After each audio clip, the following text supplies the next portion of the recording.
Hey everybody, Ryan here at etrailer.com. Today on our 2016 Subaru Legacy, we're going to be taking a look at and showing you how to install the Curt Class 2 1.25" Trailer Hitch Receiver. This is going to be a good all-around hitch, whether you plan on using it for accessories like bike racks or cargo carriers, or even doing some light-duty towing, which many of our customers actually wrote in and said they were surprised on how well it worked with that light-duty towing. Now, one of the things that kind of separates this one from some of the others is that it's going to be a little more visible. Now, there is an advantage to that, and that is since everything's going to be more open, it's going to be easier to use and mount and unmount those accessories. Another thing I noticed is that this hitch is going to give us really good clearance. The end of it is going to sit pretty much flush with the edge of our bumper, and that's going to work really good for those folding accessories. Now, this is a Class 2 hitch, and it's going to have that 1.25" by 1.25" receiver tube opening. It's also going to have a reinforced collar, which in my opinion makes it look a little bit better, and it also is going to add a little bit of strength. Now, it is going to have a 1/2" size pinhole, which accepts that 1/2" size pin and clip. Now, keep in mind, it does not come included with the hitch, but you can find one here at etrailer.com. It's going to have a plate style safety chain opening, which are quite large and will give us plenty of room to use just about any size hook that we might have without interfering with our pin and clip. This hitch is going to offer us some pretty decent weight capacities. As far as the maximum gross tongue weight rating, that's going to be 350 pounds. So the amount of weight that's pushing down on our hitch. So that's going to work really good for those 2, maybe even 3 bike racks. As far as the maximum gross trailer weight rating goes, that's going to be 3,500 pounds, or the amount of weight pulling on our hitch. So the weight of your trailer plus anything you might have on it.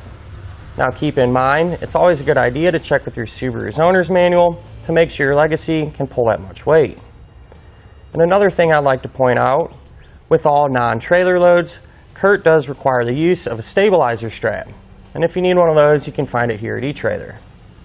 Now, if you do plan on doing a little bit of towing, I would recommend picking up some trailer wiring. That'll illuminate the lights on your trailer and keep you safe and legal. Now, if you're looking for a good bike rack that works really well with this hitch, I'd recommend the Thule Helium Pro. Now, I'm going to give you a couple of measurements. You're going to use these to help figure out which hitch mounted accessories to get.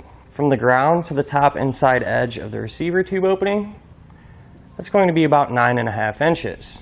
From the center of the hitch pin hole to the edge of our rear bumper, it's going to be about 2 inches.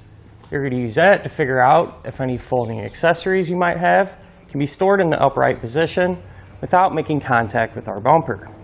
Now that we went over some of the features, let's go ahead and put the hitch on together. To begin our installation, we're going to need to lower our exhaust, but before we do that, I'm going to put a strap in place from side to side. That way when we do lower it, it'll have a little bit of support.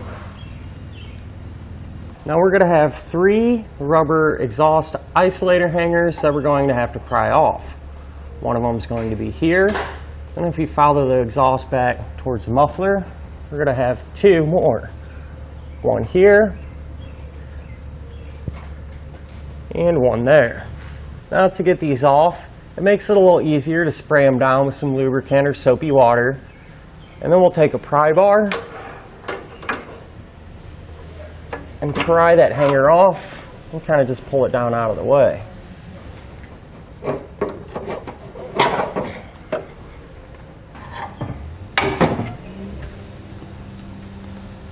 Once we have them removed, we can lower our strap a little bit to give us some more room.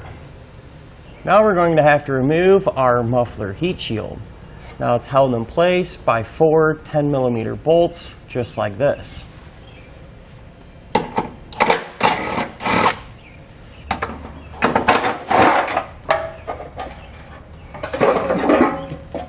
Just set it off to the side for now.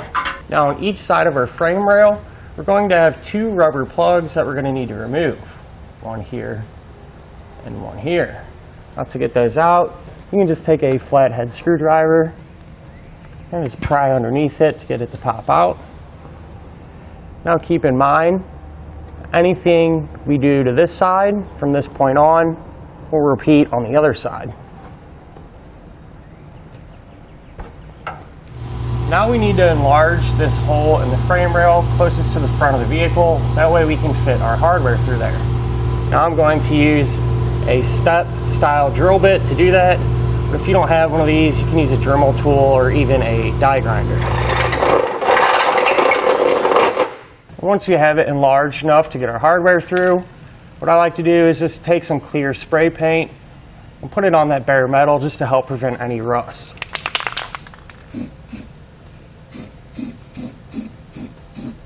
Now we can fish wire our hardware into the frame rail through this attachment point here closest to the back of the vehicle. Now to use that fish wire technique, we're going to take the coiled end and put it through the hole and push it towards the front.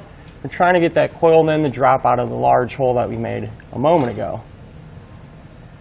Well, once it comes down through the access hole, we're going to take a spacer block, put that over our wire, and a carriage bolt, which we will thread onto our fish wire. And we can push that hardware up into the frame.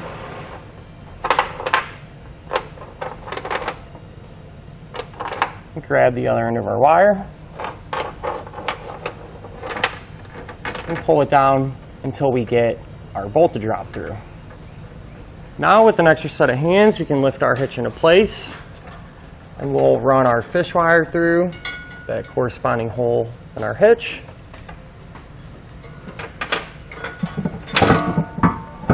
Lift it up, and we can carefully unthread our fish wire because we're going to have to reuse it. We're going to secure our hitch using a flange nut. We want to get each side started, that way the hitch will support itself while we work on the rest of it. With our front hardware in place and hand tight, we're now going to want to snug them down. Now using our hitch as a template, we're going to need to drill a 1/2-inch hole into our frame rail. That way we can get the rest of the hardware through it.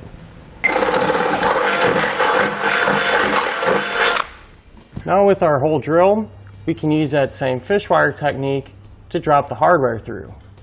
And put just a small bend in it, maybe 6 or 7 inches back. That'll help push it through that access hole.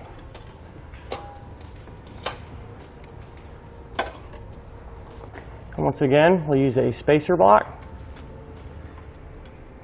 and a carriage bolt. Thread it on there.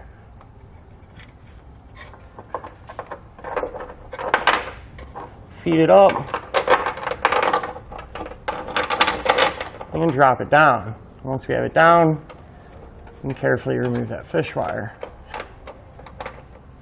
I'm going to secure it with a flange nut. And with the rest of our hardware in place, we can now snug it down.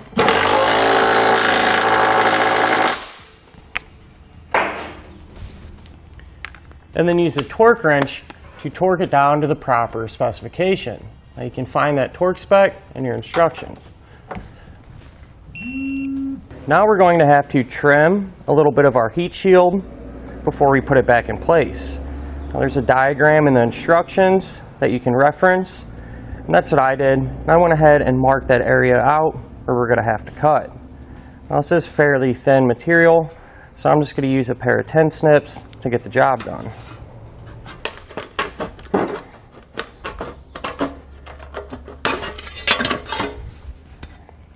With our heat shield trimmed, we can now reinstall it.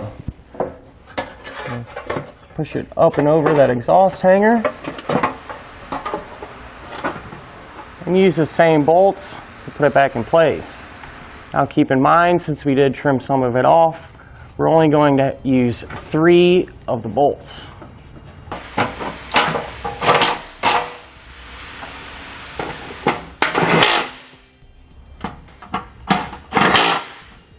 Now we can raise our exhaust back into position in the opposite fashion that we lowered it.